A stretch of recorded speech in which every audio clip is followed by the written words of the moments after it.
Hello everyone, welcome to my YouTube channel. நான் திவ்யா. ரீசெண்டா திருப்பூர்ல புக் ஃபெஸ்டிவல் நடந்து முடிஞ்சு அதுல நான் சில புக்ஸ் வாங்கியிருந்தேன்.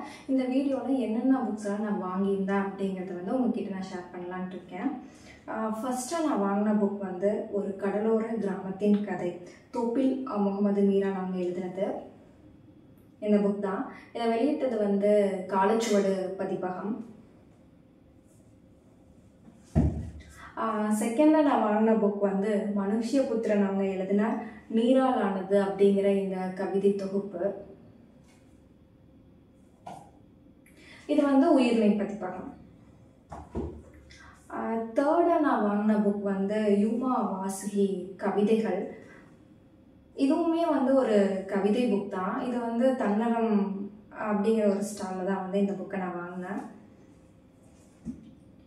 அடுத்த கவிதை தொகுப்பு என்ன அப்படின்னு பார்த்தோம்னா, நான் முத்துக்குமார் அவங்க எழுதின அணிலாடும் மூன்றில் அப்படிங்கிற இந்த புக் வாங்கினேன். இது நான் விகடன்ல வாங்கினேன். வேடிக்கை பார்ப்பவன் அந்த புக்குமே நான் வாங்கலான்ட்டு இருந்தேன். திருப்பூர் புக் ஃபெஸ்டிவலில் எந்த ஸ்டால்லையுமே அவ்வளோ நல்லா இல்லை, ரொம்ப டேமேஜாக இருந்துச்சு அந்த புக். அதனால தான் அந்த புக் நான் வாங்காமல் வந்தேன். அடுத்தது காலச்சுவடு பதிப்பகம்ல கடல்புறத்தில் வண்ணநிலவன் அவங்க எழுதின இந்த புக் வாங்கினேன். அடுத்தது காலச்சுவடு ஐயாசாமி அவங்க எனக்கு ஒரு புக் காம்ப்ளிமெண்ட்டாக கொடுத்தாரு. விழுந்து கொண்டிருக்கும் பெண் அப்படிங்கிறது எம்எஸ் அவங்க எழுதினது இந்த புக் தான். அவர் இந்த புக் வேணாம், எனக்கு வேற புக் கொடுங்க அப்படின்னு கேட்கும்போது அவர் சொன்னார், அதாவது இது 2 காப்பி தான் இருக்குது, ஒன்று நான் வச்சுட்டேன், இன்னொரு புக் நீங்கள் வச்சுக்கோங்க, இனி மறுபதிப்பு வருமானே தெரியல, எப்போ வரும்னு சொல்ல முடியாது, அதனால உங்களுக்கு நான் கொடுக்கணும் அப்படின்னு இருக்கேன் அப்படின்னு கொடுத்தாரு. அப்போ எனக்கு ரொம்ப சந்தோஷமாக இருந்துச்சு. எனக்கு ஏன் அப்படின்னு பார்த்தோம்னா, எனக்கு ஃபஸ்ட்டு புக்கு கிஃப்ட் அப்படின்னு கொடுத்தது ஐயாசாமி காலச்சுவடு பதிப்பகம்ல இருக்கிறவர் தான். என் வீட்டில் இருக்கிறவங்க பணம் கொடுத்துருக்காங்க, ஆனால் புக்காக எனக்கு கிஃப்ட் பண்ணது கிடையாது. ஃபஸ்ட்டு கிஃப்ட் பண்ணதுமே அவர் தான். இப்போ அவர் போகவும் போகிறாரு. போகும்போதுமே எனக்கு இந்த மாதிரி கிஃப்ட் கொடுத்துட்டு போகிறது ரொம்ப சந்தோஷமாக இருக்குது. ரொம்ப எமோஷனல் ஆகிட்டு எனக்கு கொடுக்கும்போது. அந்த புக் மட்டும் இல்லாமல் வைக்கம் முகமது பஷீர் அவங்க எழுதின மதில்கள் இந்த புக்குமே அவர் காசு போட்டு எனக்கு வாங்கி கொடுத்தாரு. ரொம்ப சந்தோஷமாக இருந்துச்சு. சந்தோஷத்துக்கு அளவே இல்லைன்னே சொல்லலாம். இந்த அன்புக்கு எப்படி நன்றி சொல்கிறதுனே எனக்கு உண்மையாலுமே தெரியல.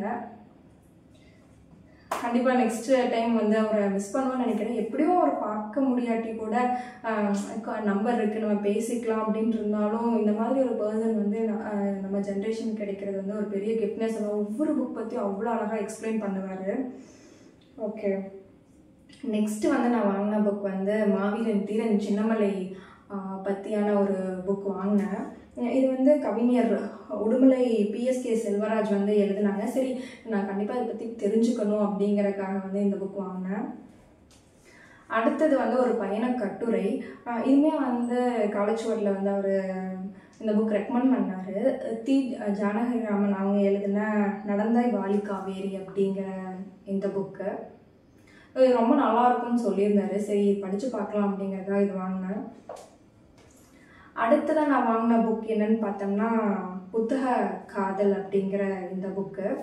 இது எழுதினவங்க சா சுப்புராவ் அப்படிங்கிறவங்க. நெக்ஸ்ட்டு சமரம் நாவல் வாங்கினேன்.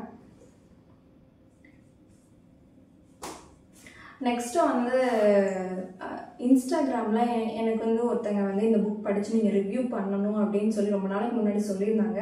சரி, அவங்க சொன்னாங்க அப்படிங்கிறதுக்காக இது பார்த்ததும் வாங்கணும்னு வாங்கினேன். கலீல் கிப்ரான் அவங்க எழுதின தீர்க்கதரிசி, அதாவது ப்ரொபெட் அப்படின்னு சொல்லி இங்கிலீஷில் இருக்கும். நான் இங்கிலீஷில் வாங்கலான்னு தான் நினச்சேன். பட் அங்கே பார்த்ததும் சரி வாங்கிடலாம் அப்படிங்கிறதுக்காக இந்த புக் வாங்கினேன். நெக்ஸ்ட்டு எங்கிட்ட நிறைய பேர் கேட்டிருக்காங்க, அதாவது நான் வாங்கின புக் மேதின வரலாறு. ஏன் அப்படின்னா, நிறைய பேர் எங்கிட்ட கேட்குற விஷயம், நீங்கள் எதுக்கு ஒர்க் பண்ணுறீங்க அப்படிங்கிற மாதிரி கேட்டிருக்காங்க. ஏன் நான் ஒர்க் பண்ணக்கூடாதுன்னு நான் நிறைய தடவை அவங்ககிட்ட கேள்வி கேட்டிருக்காங்க. என்கிட்ட கேட்குறவங்ககிட்ட எல்லாம், ஏன் பொண்ணுங்களாக இருந்தால் வேலைக்கு போகக்கூடாதா அப்படிங்கிற மாதிரி தாட்டெல்லாம் எனக்கு வரும்.